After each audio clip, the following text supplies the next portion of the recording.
Alors ce programme est très important. Et ce qui est très important dans le programme Apprendre, et ce premier séminaire en est une très belle manifestation, c'est d'abord de libérer la parole des acteurs de ces systèmes éducatifs pour poser avec eux le bon diagnostic.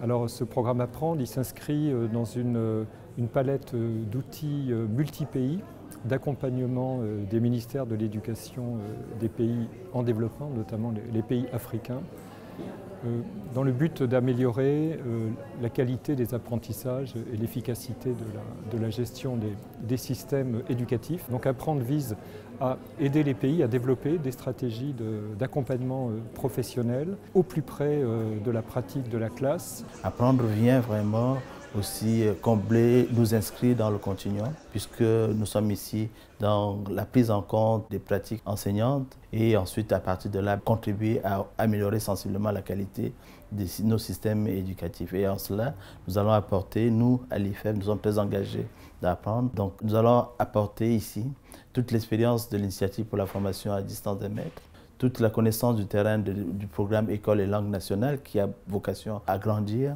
et qui s'attaque beaucoup plus à la question de premier apprentissage, notamment en matière de lecture, écriture, calcul dans les premiers apprentissages. La plateforme Apprendre, nous avons même été, je crois, les premiers signataires de cette plateforme.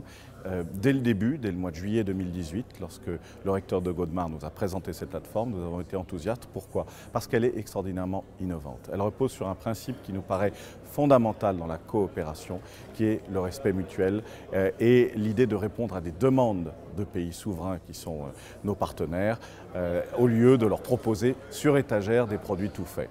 Donc ce que nous souhaitons pour cette plateforme, c'est apporter l'expertise du CIEP dans le domaine de la réforme des curricula, dans le domaine de l'EFTP, l'enseignement et la formation technique et professionnelle, dans le domaine de la formation des maîtres, qui est si importante, on l'a dit toute cette matinée, et qui est un défi évidemment pour l'Afrique, mais aussi pour le monde entier et pour la France, pour vous dire des choses.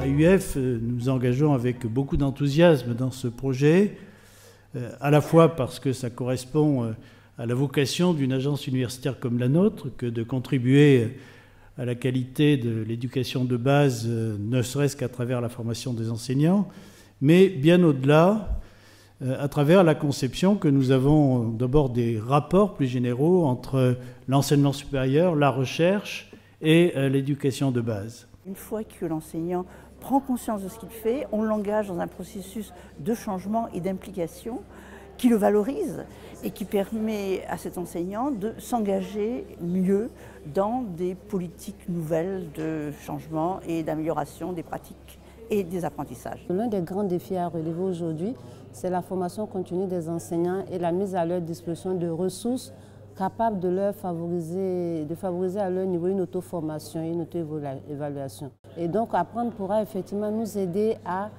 créer des ressources numériques pédagogiques, des ressources également qui seront, je dirais, enrichies de capsules vidéo pédagogiques pour faciliter justement l'enseignement-apprentissage dans nos classes et la mutualisation des ressources. Apprendre répond en fait à notre aspiration qui est décrite dans le plan sectoriel de l'éducation, c'est la professionnalisation des enseignants.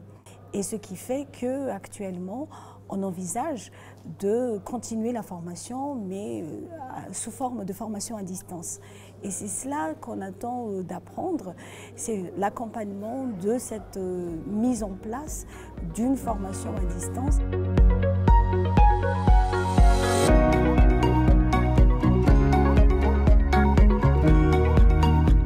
Le nom du programme Apprendre résume à lui seul l'objectif de nos politiques éducatives respectives. Nous œuvrons en faveur de l'élévation générale du niveau et de la justice sociale. La croissance démographique en Afrique nécessite de multiplier les ouvertures de classes. Elle oblige donc à former toujours davantage d'enseignants. Eh bien, la révolution éducative que nous devons porter passe par une meilleure formation des professeurs. Et je voudrais donc saluer ici le rôle essentiel de l'AUF dans la coordination de sa mise en œuvre, ainsi que de tous les organismes français et africains qui sont concernés par cette mise en œuvre.